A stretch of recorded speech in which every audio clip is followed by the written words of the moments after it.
Well, hello and welcome. Amazing budget for a finance minister who said, I think the key words he said, the life of a finance minister in this country is not easy. You have to be a doctor who administers bitter medicine. You have to be cruel to be kind. So Shweta Rajpal Kohli is going to explain to us exactly what he meant. But I think he's a doctor in a clinic with a whole lot of other doctors ready to give him an injection that's going to hurt. So he had to be really careful.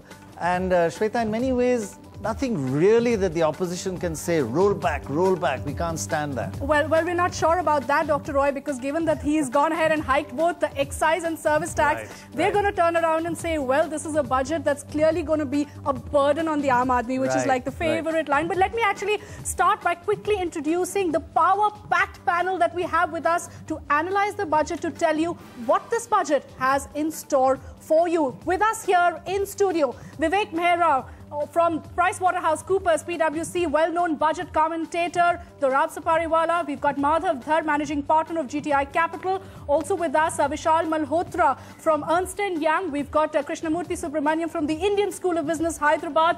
And of course, Mukesh Bhutani, chairman of BMR Advisors, also joining us from Mumbai, Uday Wade from KPMG. So we're going to break down this budget for you and tell you what it has in store for you. Because there's a lot to read between the lines in this budget, right? Absolutely. So let me start with you, Madhav.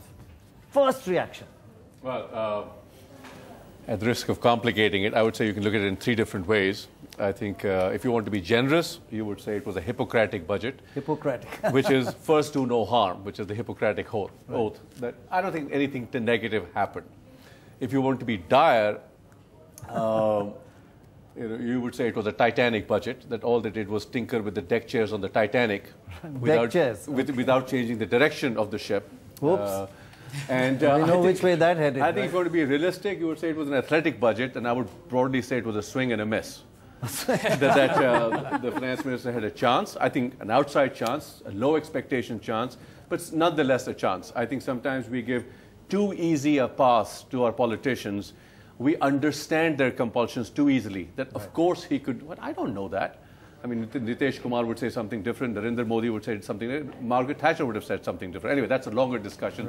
So I think nothing much happened, and depending on how you look at whether the glass is half full or half empty, you would say, which is sort of the stock market's absolutely flat. Not that I give it so much credit for instant discounting, but nothing happened, and you can decide whether it's good or bad.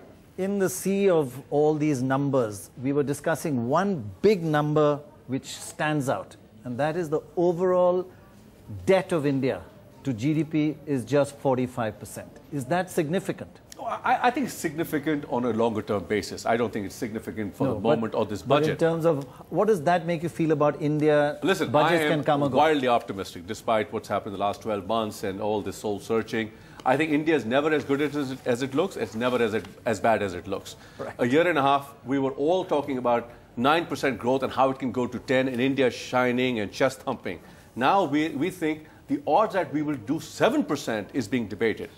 So I think every time people think that, you should buy the market with both hands, and if it's 9.5%, you should sell the market with both hands. But just to get perspective, 45% is very low. Is very low. Give me some other countries. Well, I think most of China is closer to 90, 95. Europe is in a mess altogether.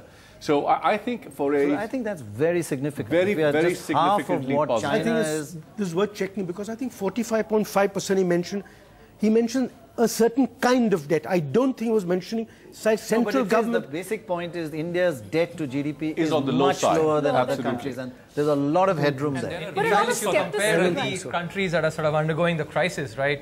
Greece and Ireland. We're actually much better. And when you factor in the fact that the growth is expected to be at least 7% odd, I would agree that I'm bullish. It's not as bad. You can attribute this conservativeness on GDP to debt because of our economists. So whether you look at capital convertibility of rupee, India's appetite to absorb foreign capital, it's been very calibrated. So I think a debt to GDP of 45% is low in my view, and I think this is an opportunity he could have taken to risk ahead and open up the foreign debt market for infrastructure. He's done it, but not as adequately as he should have.